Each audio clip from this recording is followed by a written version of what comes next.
പിഴിഞ്ഞത്ത് തീരശോഷണം ഉണ്ടായോ എന്ന് പഠിക്കാൻ നിയോഗിച്ച വിദഗ്ധ സമിതി റിപ്പോർട്ട് കൊടുത്തില്ല. ഈ മാസം 7-ാം തീയതിയായിരുന്നു അന്തിമ റിപ്പോർട്ട് കൊടുക്കേണ്ടത്. ഇടക്കാല റിപ്പോർട്ടും റെഡിയായിട്ടില്ല. സാങ്കേതിക കാരണങ്ങൾ ചൂണ്ടിക്കാണിച്ച് വീണ്ടും കാലാവധി നീട്ടി നൽകണമെന്ന് സമിതി സർക്കാരിനോട് ആവശ്യപ്പെട്ടു. 1 മാസം കൂടി കാലാവധി നീട്ടിക്കൊടുക്കുമെന്ന് അറിയുന്നു. അഖിൽ ഷാ അൻസാർ വിവരങ്ങൾ നൽകും തലസ്ഥാനത്ത് നിന്ന്. ഗുഡ് മോർണിംഗ് അഖിൽ ഷാ അൻസാർ, പറയൂ.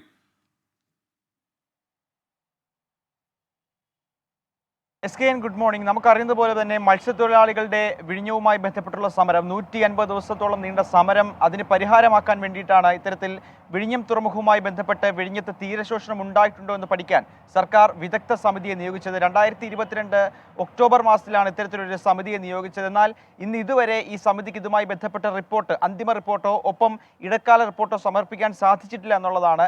2023 ജൂലൈ മാസത്തിൽ നേരത്തെയും ഈ സമിതിക്ക് അവരുടെ സമയം നീട്ടി നൽകിയിരുന്നു. അത് ഈ ജനുവരി 7 കൂടിയായിരുന്നു ഇതിൻ്റെ അന്തിമ റിപ്പോർട്ട് സമർപ്പിക്കേണ്ടിയിരുന്നത്. എന്നാൽ ഇതുവരെ ഈ റിപ്പോർട്ട് സമർപ്പിച്ചിട്ടില്ല. പകരം 1 മാസം കൂടി ഇവർക്ക് സമയം നീട്ടി നൽകണമെന്നാണ് സർക്കാരിനോട് ആവശ്യപ്പെട്ടിരുന്നത്. ഇത് പരിഗണിച്ച് സർക്കാർ 1 മാസം കൂടി ഇവർക്കുള്ള സമയം നീട്ടി നൽകാൻ ഒരുങ്ങുകയാണ്. ഇതുമായി ബന്ധപ്പെട്ട ഉത്തരവ് ഉടൻ തന്നെ പുറത്തിറക്കുകയും ചെയ്യും. എന്തായാലും ഈ മത്സ്യത്തൊഴിലാളികളുടെ ആശങ്ക ഒരു വശത്ത് വർദ്ധിക്കുന്നുണ്ട്, ഒപ്പം മറ്റൊരു വശത്ത് വിഴിഞ്ഞം തുറമുഖത്തിന്റെ നിർമ്മാണം അത് ദ്രുതഗതിയിൽ നടക്കുകയുമാണ്. SKN. Thank you. Akhil Shah അൻസാറാണ് വിവരങ്ങൾ നൽകി. 24 അഞ്ചിന്റെ വജ്രത്തിളക്കം.